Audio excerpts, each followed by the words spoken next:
LIQUIDICE. Online lessons. Today I'm going to talk about climate change and hydropower and sustainability in Kalaallit Nunaat. And I suspect that many of you have heard more about Kalaallit Nunaat recently because of the attention it has received in international news.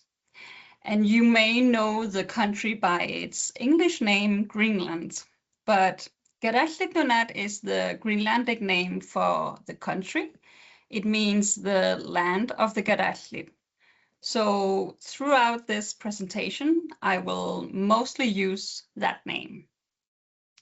Just to prepare you, the presentation will take about 30 minutes, and then I hope we'll have plenty of time, approximately 10 to 15 minutes for questions.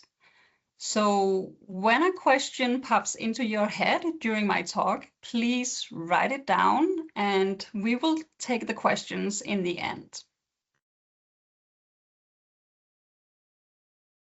So Kalaallit Nunaat is located in the Arctic between North America and Europe. Many people think of Kalaallit Nunaat as a very isolated place.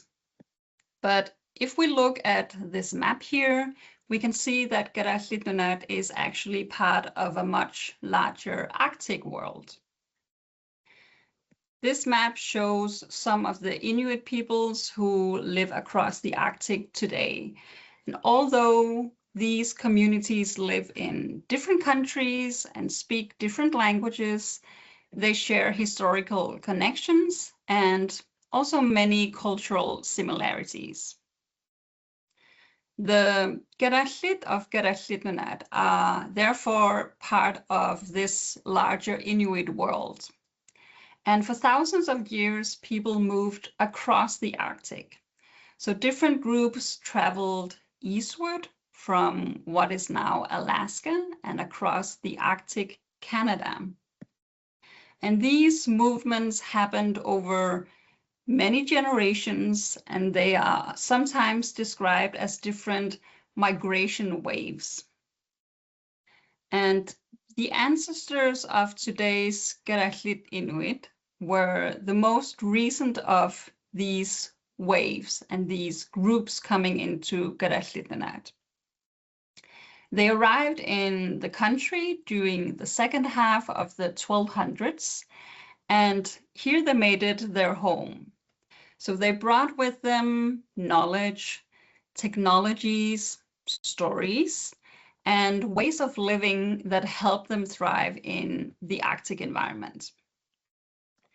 So on the map, you can see the different Inuit peoples who live across the Arctic also today with the various Inuit languages that they speak.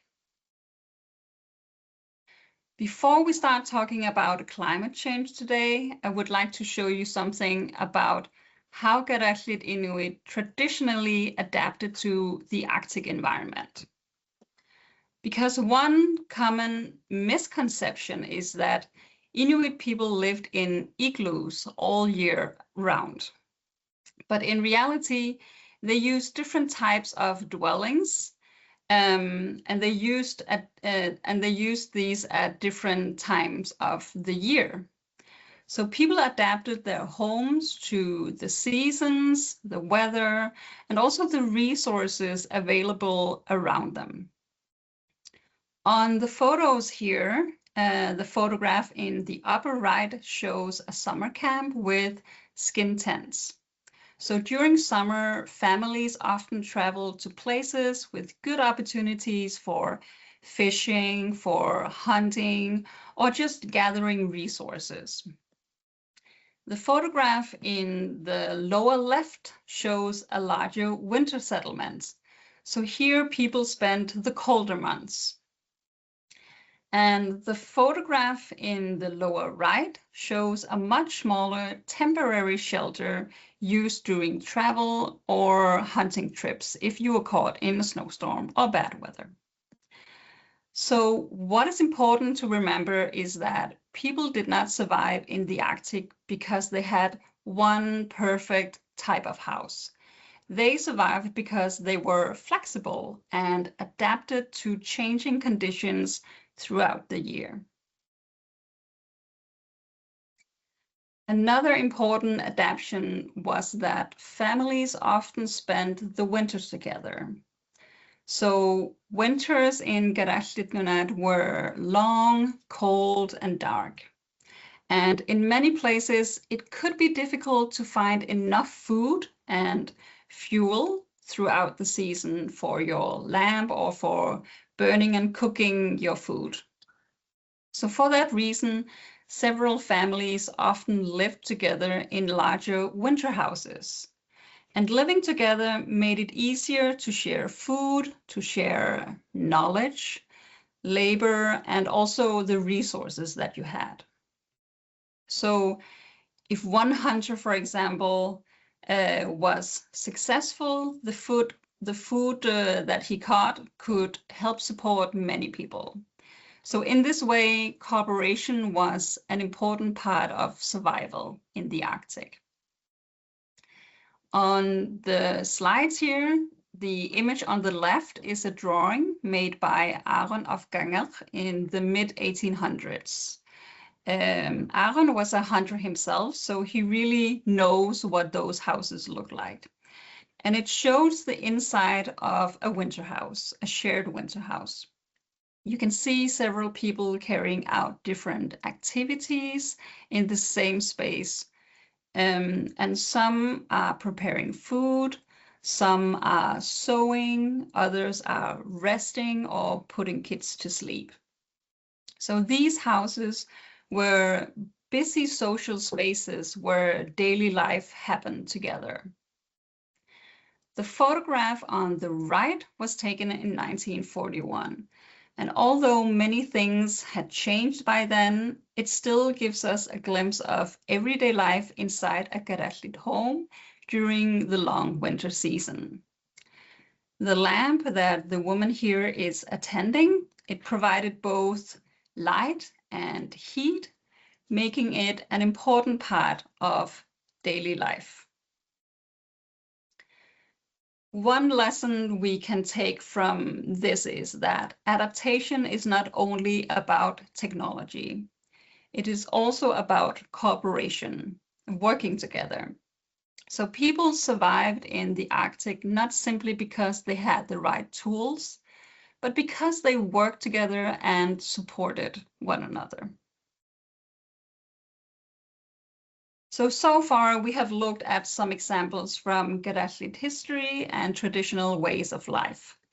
But Kalaallit Nunaat is not only about the past. Today, around 57,000 people live in Kalaallit Nunaat.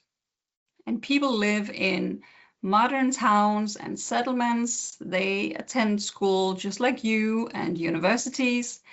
They use their smartphones. They need to charge their smartphones. They drive cars, watch Netflix, and participate in a globalized world.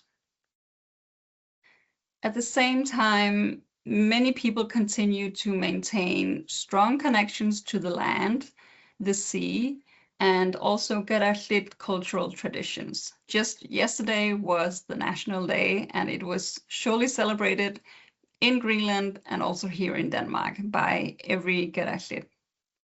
So Kalaallit Nunaat today is both modern and also at the same time deeply connected to its Arctic environment.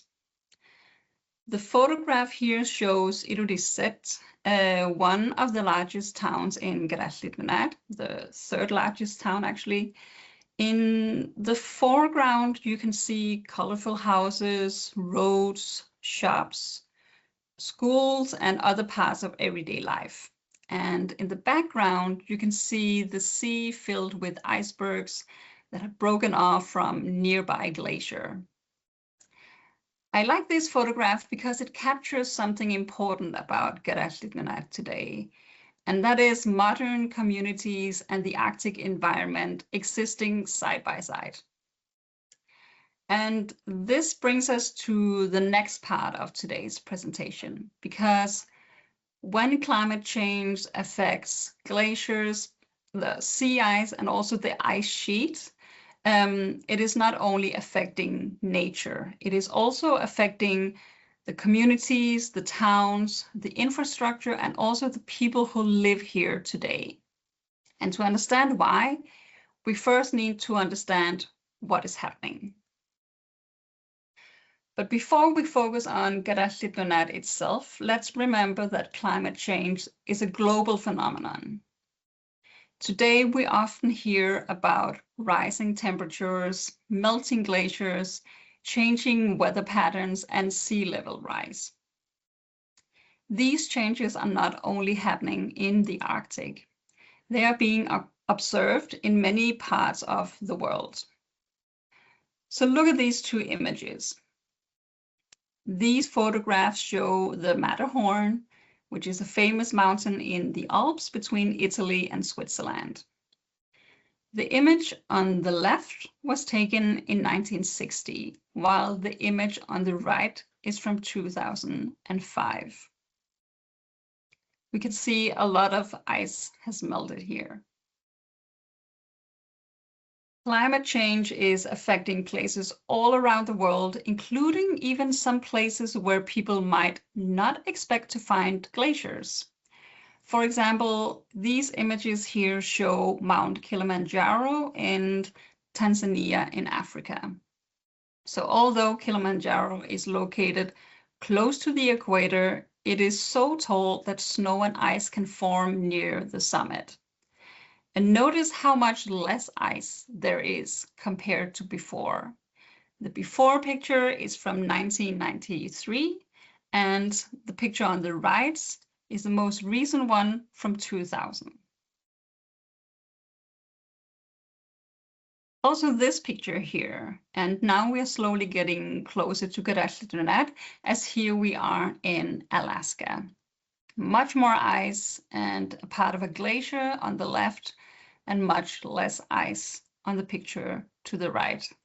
One from 1891 and the one to the right from 2005. So now let's return to Kalaallit Nunaat. We have seen that climate change is happening around the world, but we also have to know that the Arctic is warming especially quickly. As you can see, much of Kalaallit Nunaat is covered by ice.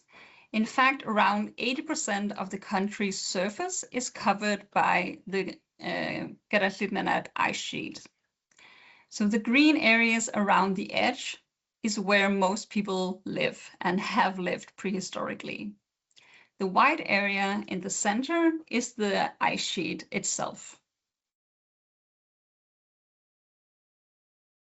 So climate change is happening faster in the Arctic. And one reason scientists pay so much attention to Kalaallit Nunaat is that it is happening so much faster than in other parts of the world. So in fact, the Arctic is warming about 4 times faster than the global average. So as temperatures rise, as glaciers and the ice sheet on Kalaallit Nunaat, for example, is melting faster, this affects not only the landscape that we can see here, but also the wildlife where the animals can go, grass for the reindeer, for example. It affects the communities who hunt those reindeer or hunt this wildlife. And it's also just the way people come around in Greenland and how they live with this ice, and especially the ice melting. So for example, changes in ice and snow conditions, they will affect, as I said, the hunting, but also the fishing, traveling around in that landscape. But it also affects energy production. And this is why climate change is such an important topic in Kalaallit Nunaat today. The images that we see here is from a satellite, and it shows the same area of Kalaallit Nunaat in 1972 and in 2019. The image on the left shows what the landscape looked like more than 50 years ago, and the ones to the right, the most recent picture. We can see there is less sea ice in the fjord, and we can see there is less snow on the glacier and close to the glacier itself. Areas that were once covered by ice have become exposed land and open water. And these kind of changes are happening in many parts of the Arctic, and it helps scientists understand just how quickly the climate change is happening.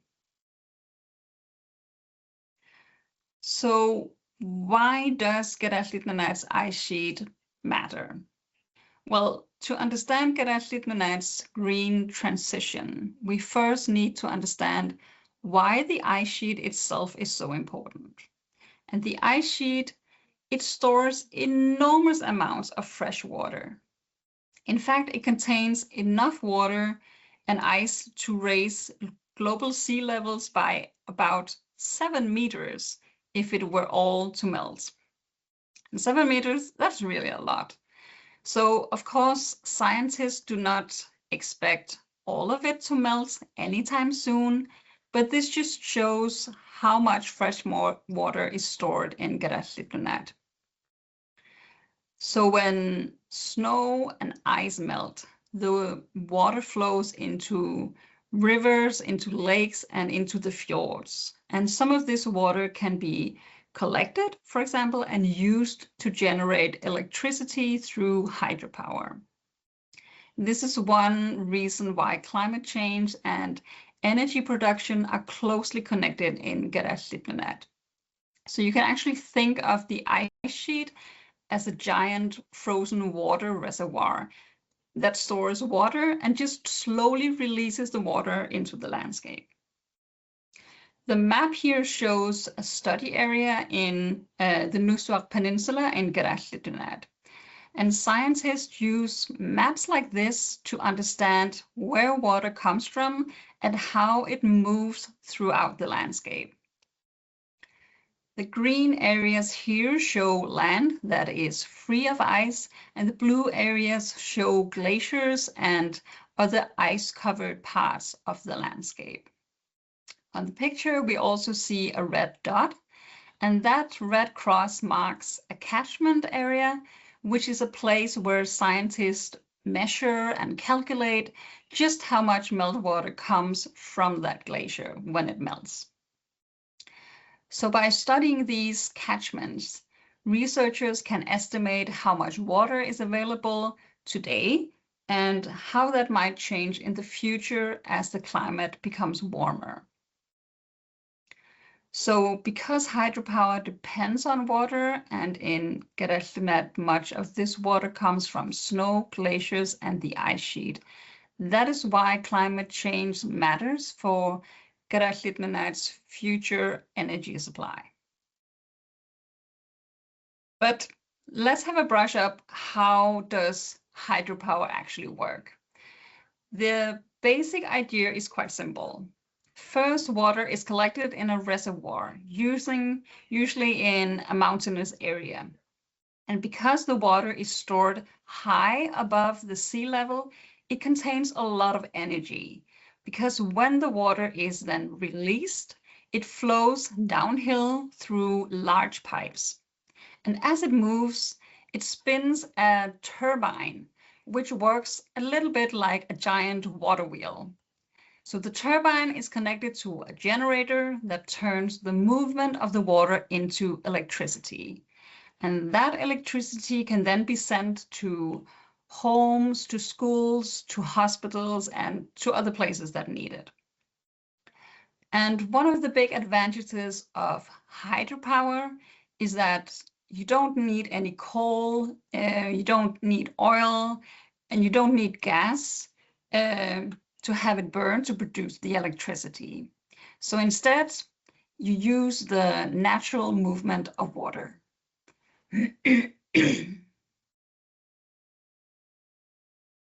So today in Kalaallit Nunaat, they are trying to reduce its dependence on fossil fuels and also increase the use of renewable energy. For many years, most towns in Kalaallit Nunaat produced electricity using diesel fuel.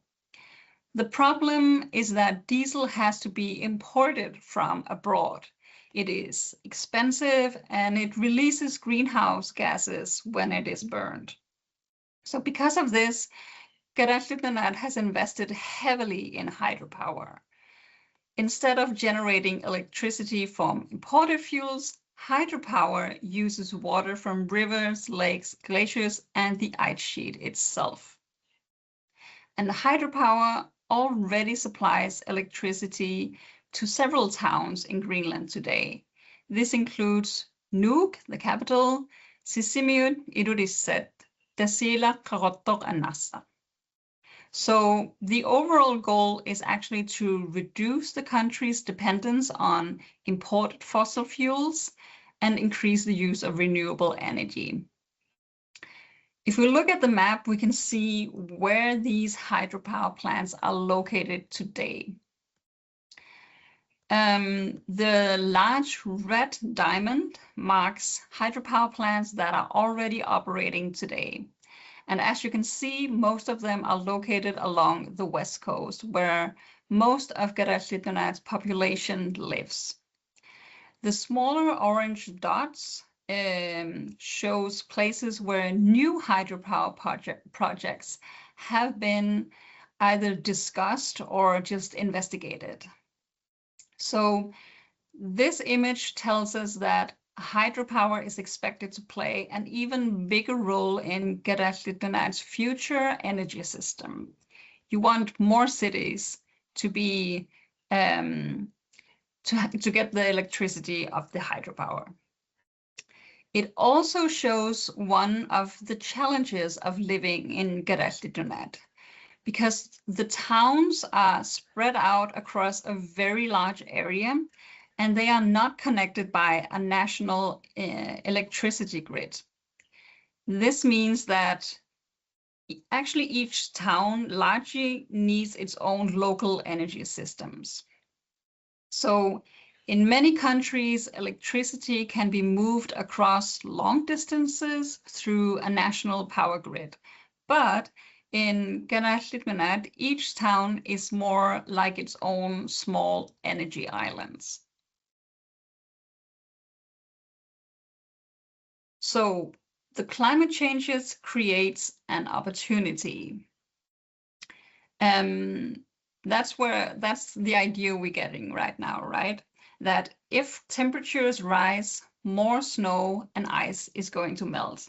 And more melting often means more water flowing through rivers and into the reservoirs.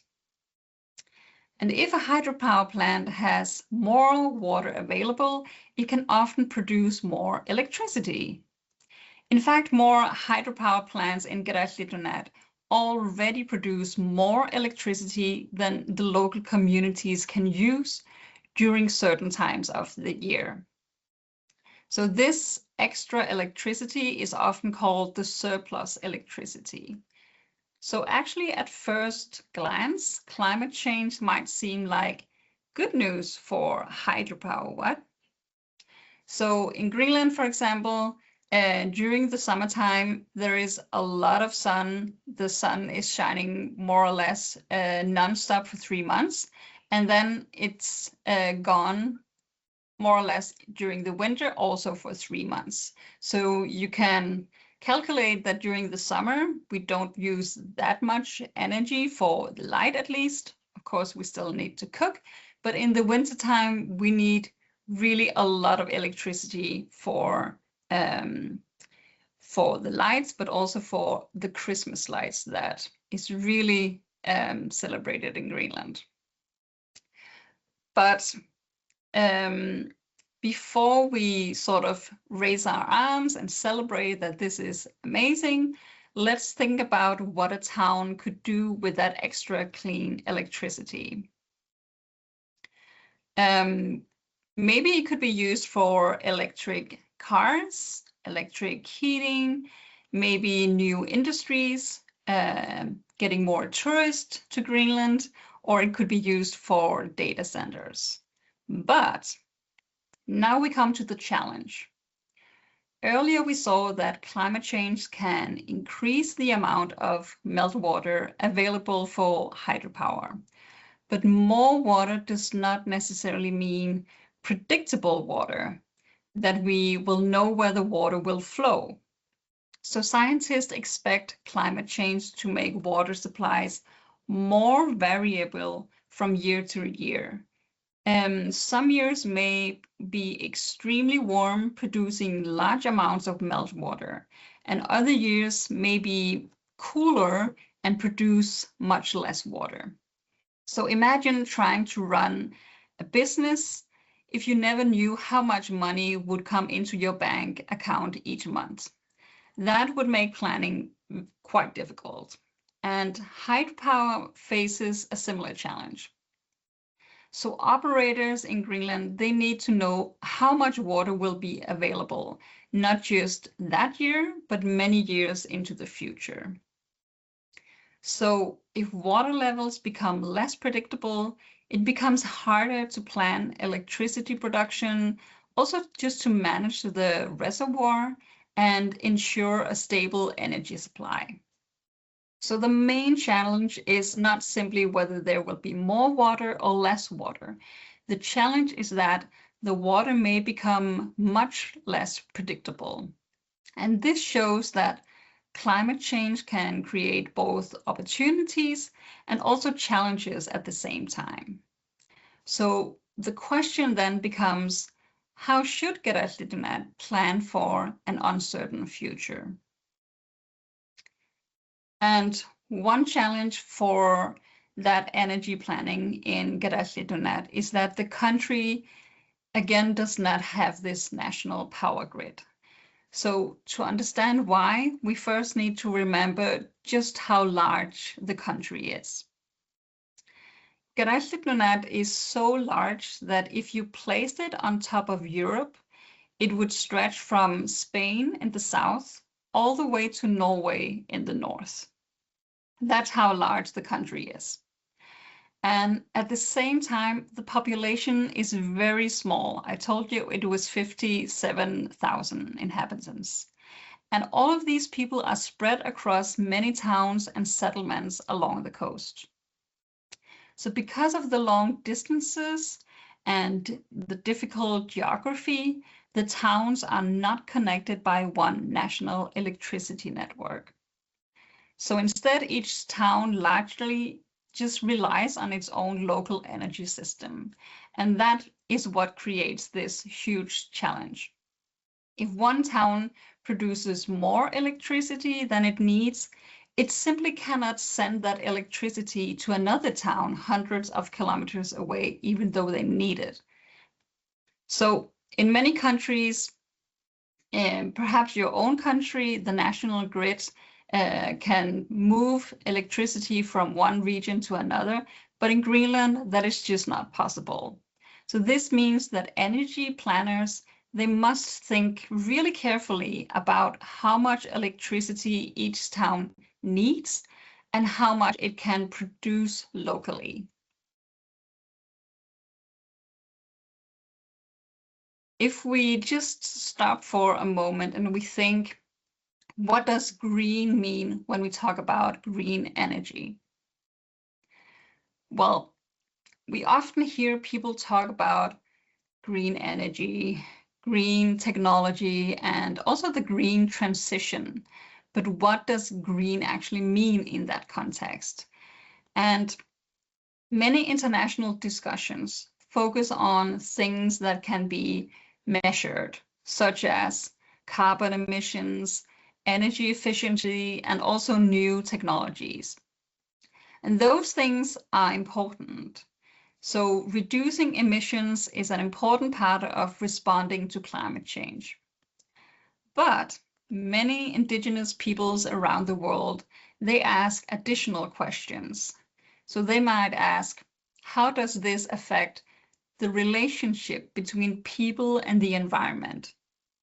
Who benefits from the different projects? Who gets to make the decisions?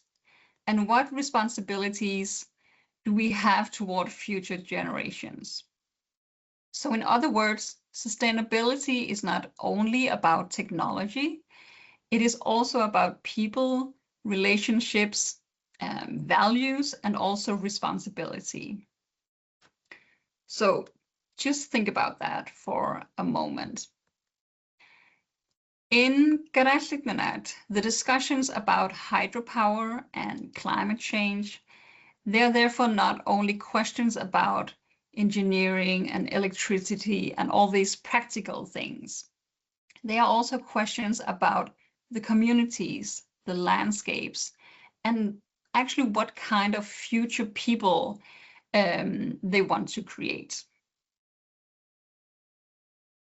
So what is the Kalaallit perspective? So far, we have talked about climate change, about hydropower and technology. But many people in Kalaallit Nunaat would say that environmental decisions are about more than technology. In many Kalaallit ways of understanding the world, people are connected to animals. They are connected to landscapes, to the weather, and to the wider community. And traditionally, nature was not seen as something separate from humans. Instead, humans were understood as part of a larger network of relationships. And this means that environmental decisions are not only technical decisions, they are also social and ethical decisions.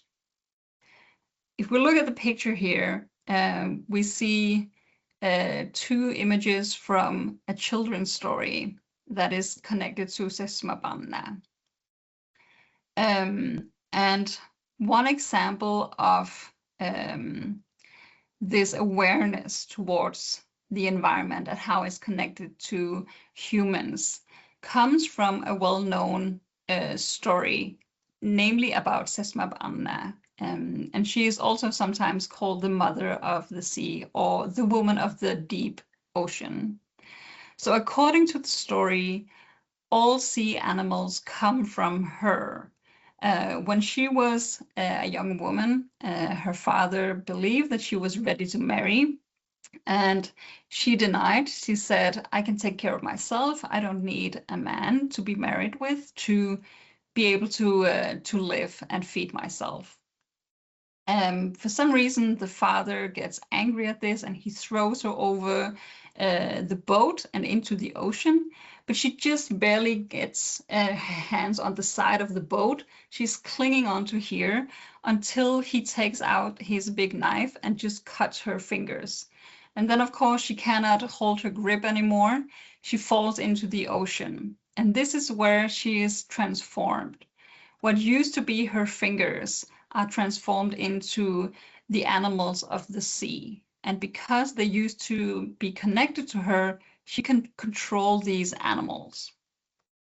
So when she finds out that the humans have misbehaved, when they have not overheld the different taboos, the different rules, different social rules, she gets really angry and upset about this. And the animals get into her hair together with the dirt that represents those rules being disobeyed. Then you need to send a spiritual person down to the bottom of the ocean where she lives, and her hair needs to be cleaned once more. So this is what is happening in the story. This elderly woman here is sent down to the bottom of the ocean, and she calms the Sesmabanna down and cleanses her hair and promises that they will behave and not overfish, for example. So today, when people discuss climate change or hydropower in Kalaallit Nunaat, the discussion is therefore often about more than just electricity production. it is also about responsibility, the relationships, and how environmental decisions affect the communities. It affects the landscape and also the future generations. And that is sort of embedded in the culture through that story of Sesmabanna. And this actually raises an interesting question. So if sustainability is not only about technology, then what can Indigenous perspectives contribute to discussions about the green transition? So what the Indigenous perspectives can contribute? Here, of course, I have to say that Indigenous peoples are not all the same, and there are many different perspectives on this matter. But I would like to highlight 3 ideas that I think are especially relevant in this discussion here. So the first point is a sort of long-term thinking. Many Indigenous traditions place a strong emphasis on future generations. So when making decisions today, an important question is often, how will this affect people many years from now? Not just me, but also my kids and my grandkids. So in other words, sustainability is not only about solving today's problems, but also about thinking about the future, considering the future. The second point here is relational thinking. So earlier we talked about how many Kalaallit understand people as part of nature rather than separate from it. And this means that when we change a landscape, build new infrastructure, or just develop new energy systems, we are also affecting a network of relationships between people, between animals, places, and the communities itself. So this encourages us to think more broadly about the consequences of our decisions. And the third point here is local knowledge. So people who live in a place often notice environmental changes long before they appear in scientific reports or statistics. Hunters, fishers, and just local residents may notice changes in sea ice, in weather patterns, animal behavior, or just water conditions through their everyday experiences. And that kind of knowledge can complement scientific research and help us better understand what is happening. So Indigenous perspectives here are not meant to replace science. Instead, they can add important questions, they can add experiences and ways of thinking that help us make better decisions. And this is my final slide here. So today we have traveled from the ice sheet and climate change to hydropower, sustainability, and finally to Indigenous perspectives. We have seen that climate change is creating major changes in Kalaallit Nunaat. We have also seen that renewable energy, such as hydropower, may help reduce the use of fossil fuels, especially in a country like Kalaallit Nunaat. But we have also learned that building a sustainable future is not only about technology, because it also is still about people, their relationships, values, and deciding what kind of future we want to create together. So here at the end, I would like to leave you with one final question. So when societies make decisions about the green transition, what do you think should matter most? Should decisions be guided mainly by technology, by economics, or by community values? Or the last option here, perhaps by a combination of the 3 of them. In my opinion, there is really no single correct answer to this, but it is an important question to reflect on, because of course, the choices that we make today will shape the future that we will inherit, all of us. So thank you all for listening, and I am ready to take your questions. I can see that somebody is typing their question, but if I may Okay. ask you about the tourism, I know that you didn't dedicate that much time to the tourism today during your call, but it was listed as an example. And I would like to ask, because when we are talking about advantages and the disadvantages of climate change, I know that in Greenland, the tourism is increasing as well, a phenomenon. People are traveling more often to Greenland. There are many ways they are doing that, but climate change is also helping. And the infrastructure is enlarging right now in Greenland. Could you please tell more about your perspective? Is it good direction, wrong direction? For example, in comparison to Svalbard, which is also affected by enlarged tourism. Yes, thank you for your question. And I think that, I think people in Greenland, they themselves, they like traveling a lot. They are very mobile. They like moving to different places. They like visiting. So they are still themselves very curious about how other parts of this world is lived and what it looks like, what it tastes like. So I think it's very natural that you want to have tourists.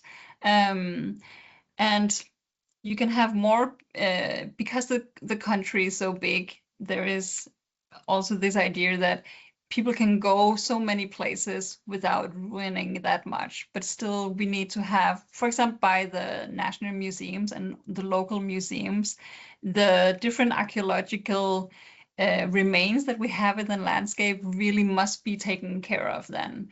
So tourists don't just walk all over it. But it definitely makes a curious sight when we have big cruise ships stopping at a town. Sometimes they also wear a red jacket and they sort of invade a town. It kind of looks crazy. But I think it's natural for the country to be curious about this and wanting to have to help their economy with having tourists coming by, as long as they can also sort of take care of the landscape.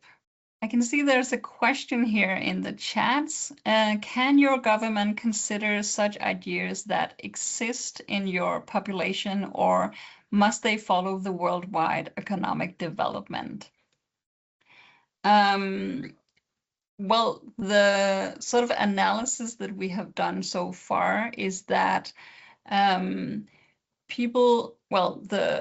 government in Greenland is being cautious about what they decide on what energy sources to use, for example. Of course, the reality is still that there is not this national grid.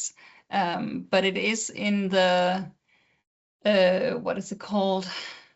The national sort of government's guidelines that they want to live as closely with the nature just as they have for many generations. So there is a sort of difficulty in trying to balance being a modern society with all that development that is happening and all the let's get out there, let's have many companies and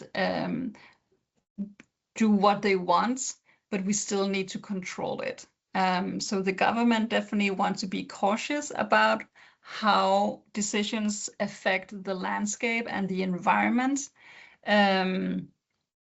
So they're cautious about what sort of companies and what companies' directions and guidelines can be allowed to be located in Greenland. But I can say now that yesterday was the National Day in Greenland, and it was for sure celebrated. Another thing that is often celebrated in the different Greenlandic cities, for example, where I come from is Nunaat, quite up north in Greenland, is the day the sun returns to the town. So because you have had 1.5 months, 2 months of just darkness, you really celebrate when the sun returns.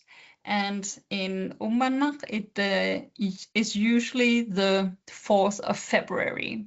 So the kids in the schools, they would celebrate the sun coming back, welcome it back by singing and drawing themselves yellow or having straps on their face to look like a sun.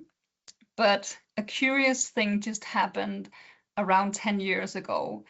So the sun would come back on the 4th of February, but and it was measured when the sun ray hits the stone next to the school. That was officially when the sun is back. But one year, the sunshine came back to the town a day before, and people were really curious, why is this happening? And people found out that it's because the sun is comes from behind this mountain, but the snow on that mountain had melted so much that the sun would come to the town one day before. And that is something that is tangible. You can feel it on your old body. This is climate change is happening. And we also have video images of when I was 5 years old or something like that, going next to a glacier in that hometown, that area of my hometown. And the glacier front is around 20 meters above my little baby head at the time. So 8 years ago, we went back to the same site and I was looking down at that glacier front, not because I had grown that much, but the ice had simply melted so much. And that just makes it tangible to people living in the Arctic.